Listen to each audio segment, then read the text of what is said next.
नमस्कार, मैं Major General Nilendra Kumar YouTube channel Lex Consilium Foundation की ओर से आपसे बात कर रहा हूं। मेरी आज की बातचीत है प्लेलिस्ट गोइंग स्ट्रॉन्ग। इसमें श्री ब्रजेंद्र रेही से, जो कि पहले भी आपके सामने आ चुके हैं यहाँ पर।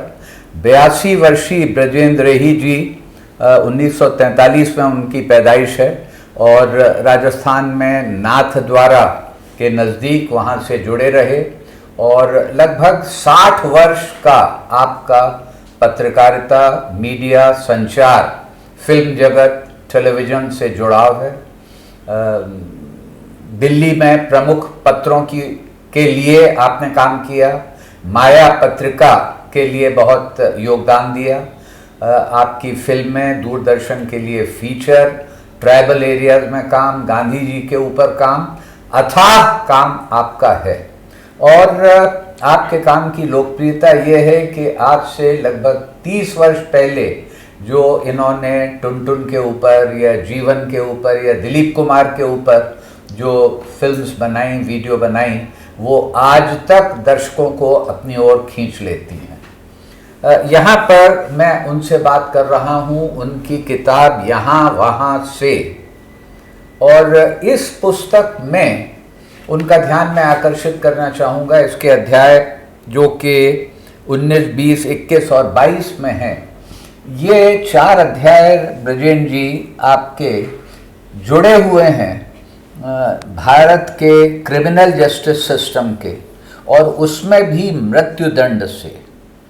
तो ये सबको पता है कि जो इंडियन पीनल कोड है ताज़ीरात हिंद कहलाता था आज़ादी से पहले, तो उसमें जो सबसे ख़तरनाक जुर्म होते हैं, क्राइम्स, उनके लिए मृत्युदंड दिया जाता था। और मृत्युदंड देने से वो नहीं दे दिया जाता था, उसके बाद उसका कन्फर्मेशन होता था और उसे राष्ट्रपति के पास जाने का, मर्सी पिटीशन का अधिकार था।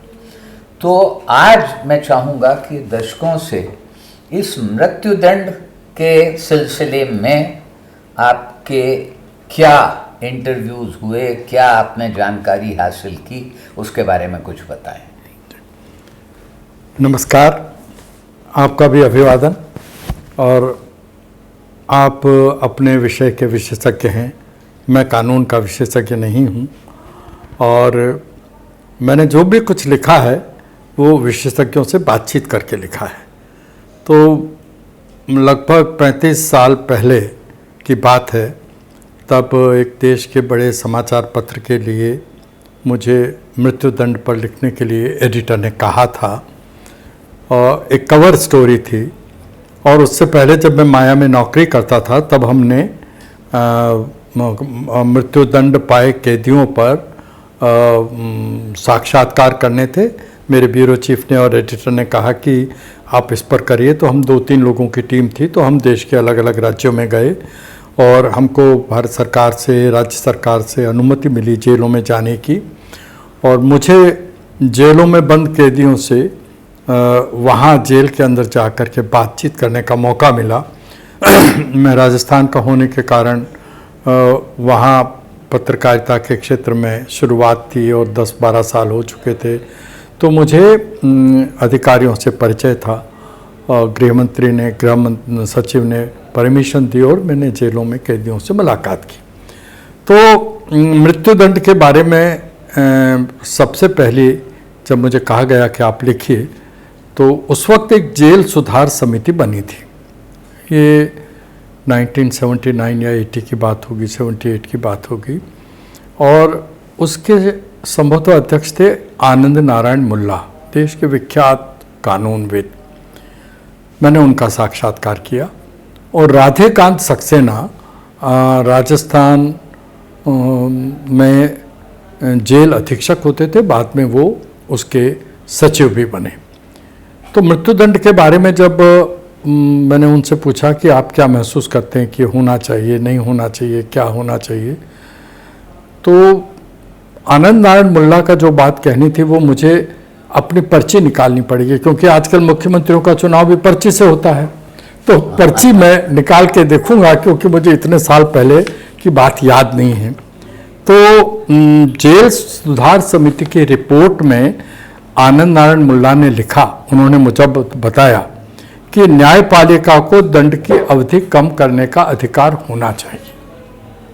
आप कानून विशेषज्ञ हैं, आप ज़्यादा अच्छी तरह जानते हैं।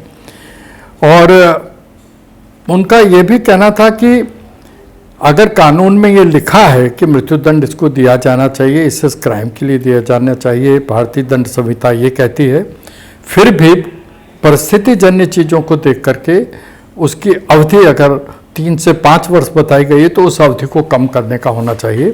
लेकिन आनंद नारायण मुल्ला ने कहा कि मेरे इस सुझाव को माना नहीं गया, स्वीकार नहीं किया, कमेटी ने स्वीकार नहीं किया। तो लेकिन उनका कहना था कि मृत्युदंड जो है मानवता के विरुद्ध अपराध है, क्योंकि मृत्युदंड पाए कैदी अनेक ऐसे होते हैं जो साक्ष्य के अभाव में उनको मृत्युदंड हो जाता है। तो मैं मृत्युदंड पाए कैदियों में से कुछ से जयपुर जेल में मिला, और उनमें से मैं, क्योंकि सबके नाम मैं नहीं बता सकता, लेकिन जो मुझे याद है मैं उनके नाम की चर्चा करूंगा कि एक थे भगवाना, और ये सब वास्तविक कैदियों की वास्तविक बात कर कैदी, रहे हैं। हाँ जी। तो मैं भगवाना से मिला, जयपुर जेल की घटना है जी। और जयपुर जेल में जब इन कैदियों से मेरी मुलाकात हुई, उसकी तारीख मैंने नोट करके लाया हूँ जी। वो है 11 नवंबर 1981। 11 और 81 हाँ, जी। 11 और 12 नवंबर को मैं जेल में जा करके उन कैदियों से मिला था जी। और जो उनसे बातचीत हुई उसके कुछ अंश मैंने एक 2 लाइन लिखे हैं, वो मैं आपको बताता हूँ, क्योंकि इतनी स्मृति में रह नहीं सकती। नहीं, बिल्कुल ठीक और है। अगर मैं ये कहूँगा कि मैं अपनी स्मृति से सुना रहा हूँ तो मैं अन्याय करूँगा, क्योंकि इतने समय पहले की बातें याद नहीं रह सकती। और तो सब किताबों, इस किताब में उल्लेख है उसका। तो भगवाना ने के बारे में राधेकांत जी ने बताया। भगवाना का कहना था, उसको जब सवेरे फांसी के लिए तैयार किया गया, एक तो ये याद रखने की बात है कि जेल सुधार समिति ने सरकार को रिपोर्ट ये दी थी कि काल कोठरी जो है उसकी लंबाई चौड़ाई 7 फीट बाई 9 फीट ही होती है, जिसमें वो मूव नहीं कर सकता आदमी। ये कम है, अपर्याप्त है। अपर्याप्त है। 7 फीट बाई 9 फीट कितना होगा? आपके पलंग का जो साइज है उसमें से थोड़ी बड़ी, उसी में उसको सब कुछ करना है। तो उन्होंने कहा कि ये इनह्यूमन है, ये थोड़ी काल कोठरी बड़ी होनी चाहिए। ये भी जेल सुधार समिति में कहा गया था। तो मैं भगवाना की चर्चा कर रहा था, तो भगवाना से किसी से भी जिसको फांसी की सज़ा मिली है उससे पूछा जाता, भैया तुम्हारी अंतिम इच्छा क्या है? जी। तो भगवाना नाथ होकर तैयार हो गया और उसने कहा कि मुझे जलेबी खानी है। जलेबी खानी है? जलेबी खानी है। अरे वाह। तो जेल अधीक्षक ने कहा कि ठीक है, तुम्हारी इच्छा पूरी करते हैं। तो दौड़ा गया जेल कर्मचारियों को। सवेरे 3 बजे एक हलवाई की दुकान खुलवाई गई और 5 जलेबी मंगवाई गई, उसको जलेबी खिलाई गई और उसके बाद उसको फांसी के तख्ते तक ले जाया गया। जी। तो जेल में जो जिनको फांसी दी जाती है उन कैदियों को अंतिम इच्छा पूछी जाती है। हमारे देश में पूछी जाती है और अमेरिका में भी पूछी जाती है।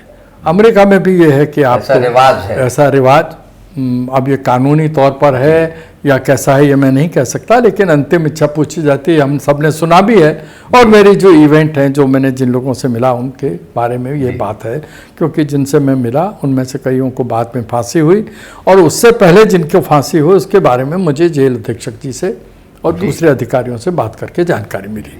तो भगवाना की ये इच्छा पूरी गई। इसी तरह एक जेल में कैदी से मुलाकात हुई, उसका नाम था गुरुजंट। जंट। हाँ। तो वो गुरुजंट का एक मर्डर केस में आए थे वो, और उस मर्डर केस में तो उनकी एक सबसे बड़ी इच्छा ये थी कि जब उनकी मृत्यु हो जाए और जब उनका अंतिम संस्कार के लिए लाश ले जाई जाए तो उनके प्रेमिका की जो तस्वीर है वो उनके सीने पर, उनके शरीर पर रखी जाए। वाह। तो और ये किस जेल की बात है? ये भी जयपुर का है? जयपुर जेल का किस्सा है। देखिए कितने बड़े आशिक थे वो। हाँ, और फिर आप देखिए प्यार की एक हद है, प्यार का है। तो मतलब उसका कि उसे उसे हमें ह्यूमन इमोशंस की वैल्यू समझनी चाहिए। तो आप सोचिए कि उस वक्त के जो जेल सुपरिटेंडेंट थे, उन्होंने उसकी इच्छा पूरी की, और जब उसकी तस्वीर रखी लाते उनके उसकी सीने पे। तस्वीर, हाँ, उनकी तस्वीर रखी गई। तो ये एक बहुत ही कमाल का था। जी।